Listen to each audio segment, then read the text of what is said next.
have this magic green. It is the color green. It can do anything. Sometimes it speaks to me. It says, how?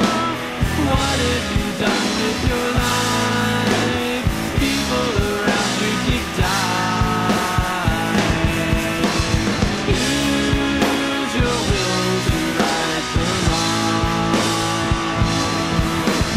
Don't make us wait. Hey guys, this time I want to take a little bit of time actually to do a little bit of answering some questions that I've gotten either on my Gmail or through Twitter or Facebook even. And so just got 3 quick questions. All of them are really San Diego Comic-Con related, and so I want to take a couple minutes to answer them. As we're leading up to Comic-Con or any of the shows that we'll have, feel free to email me questions. That's theconfluence1@gmail.com. Or you can always find me on Twitter and send me messages that way. And if they're quick questions, a lot of times I'll just answer them on the spot that way. But sometimes they're ones I'm getting from either several people, or they're just the types of questions that seem like they need a little bit more time to discuss, and so I'll do them this way. And so today we just got 3 quick ones, but quick, or not quite as quick as maybe answering them on Twitter or email, so I wanted to elaborate here. The first one comes from Twitter, and it's from Pink Bunny. And her question was related to what factors do we use to decide on staying in a hotel or driving into conventions. And then I want to take that into, furthermore, looking at San Diego Comic-Con and kind of how that plays in there. For us, really, the decision comes down to, you know, how immersive is the experience going to be? What's going on in the evenings? How far of a drive is it going to be for us? I mean, at the end of the day, we would like to stay at a hotel for every show we go to, but it just kind of depends on that. It depends for us also on having pet sitters. And so something like Long Beach Comic-Con, or even the one-day Long Beach Comic Expo, we almost always get a room. For us, it's about an hour-and-a-half drive, and so we like the idea of being able to either be there early or stay there late and just kind of be in the experience, adding a breakfast or a dinner to the whole thing, and just kind of lengthening it out and making it nice that way. Other things like the LA Sci-Fi and Comic Convention, you know, we've never used a room for that. We always just drive in. Looking at San Diego, though, specifically, and obviously for us, we're taking a 2-hour drive down to San Diego, but we do not stay in the gas lamp. If you've read my article in the unofficial San Diego Comic-Con blog site, I talked a little bit about kind of my argument for staying outside the gas lamp, and for us, we really like kind of staying away more hotel circle, or maybe even a little further away than that. Just being able to get a break from the show, and also being able to kind of force us to reboot a little bit, you know, and eating in different places, not spending as much time down there fighting the lines for dinners and things like that. And then really importantly, being able to park in the convention center. 'Cause even if we stayed at the Hard Rock, we would end up driving in every day to the convention center, as silly as that sounds, because we want to have a drop-off spot just a few feet down the way. So thank you, Pink Bunny, for the questions. The second one comes from Thelonious99 on Twitter, and the question was related to preview night and exclusives at San Diego Comic-Con. So the question was, is that the best time to go for the exclusives?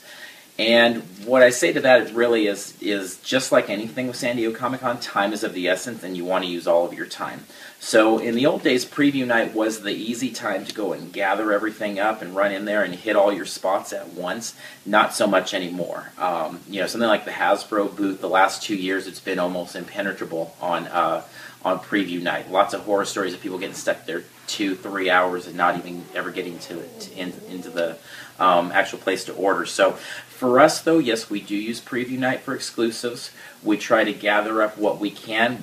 We really set a game plan going in of what are the exclusives we want to get, what's the free swag we want to get, what's the signatures, the panels. I mean, we really have a fairly elaborate plan of backups and backups to backups, and then we kind of go in and try and knock those off the list. So for us, preview night, a lot of times my wife's heading for the Hallmark booth. I'm heading for Hasbro if I can get right in.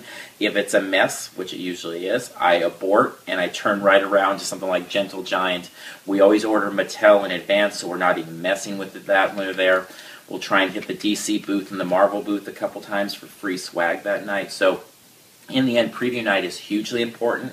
Not having preview night puts you at a big detriment, really, going in if you're really trying to rack up the swag and the exclusives. But at the end, I'd say it's just as important as Thursday, Friday, or any other days. For us, a goal is by the end of Thursday to have everything we want. And so Friday, Saturday, Sunday are kind of free rolls. So for us, preview night is important, and we do try and cross a lot off of the list. But that being said, it's not to say that Thursday's not just as important, and it's not to say that Wednesday is an easy night. In fact, many will tell you that Wednesday is almost the worst time at Comic-Con these last 2 years, because there's nothing really going on in terms of panels. That, there's a little screen and this and that, but there's so many people in, and there's so many people trying to get everything on the exhibit floor. A lot of people are trying to take pictures, which that's a whole other story, but don't take pictures on preview night. That's not a good time to take pictures. Take pictures at the end of things. But that being said, the floor is clogged. I would say last year it was clogged worse than it was even on Saturday. And so preview night is not an easy night, but it is a great night if you can cross a couple of those things off your list. Okay? And the third one, the third one actually comes from email. It's from Jose Gutierrez, and he is flying in. And so his question was related to San Diego Comic-Con again and flying in a couple days early. And so the question was, is there anything SDCC related going on before Wednesday, before preview night? And the answer to that really is yes and no. There's not much in the way of activities, but that being said, there's a lot in the way of things being put together and watching it all come to life. And so really what I kind of think is San Diego Comic-Con starts on Monday and it ends on Monday. It's really that full line. So you're seeing the facades go up on the Hilton Bayfront, and you're seeing the game labs go up, and you're seeing the park get transformed into Adventure Time or whatever themes it's going to have this year, and you're seeing the little restaurants transform into the sci-fi themes and things like that. So there's a lot going on. It's really cool to watch it all change kind of in front of your eyes, and so I find it really cool to be out there Monday or Tuesday and seeing what's going on at the show before the show even opens, obviously. But that being said, there's not a lot of official things going on. If you're coming from far away, it's a good time to go away or to come out to the place, check out the various, obviously there's Old Town, there's the San Diego Zoo, there's the Wild Animal Park, so there's a lot of things, SeaWorld, there's a lot of things to do in San Diego if you're coming from out of town that you can get in before things get crazy.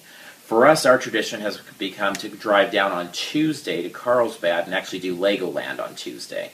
And it's just kind of cool to start getting in that atmosphere, seeing what's going on. Last year, the Jabba's Palace came out somewhere within those couple days. So the first place we saw it was actually at Legoland. And that was kind of fun because we saw it there. Then we get in the car, drive down to San Diego, and you're just kind of already celebrating Comic-Con before Comic-Con really even starts.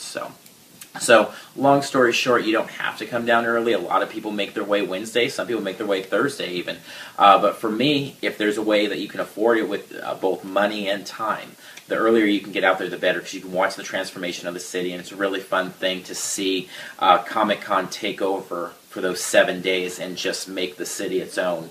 And then to watch it kind of come to full life, and you be there and kind of let it wash over you is kind of the analogy I always use. So.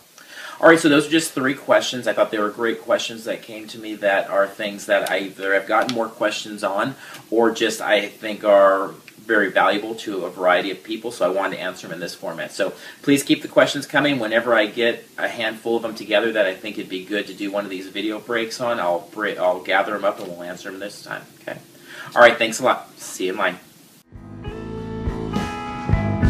I have this magic ring. The color green, it can do anything. Sometimes it speaks to me, it says, how? What have you done with your life? People around you keep dying. Use your will to right the wrong. Don't make us wait for too long.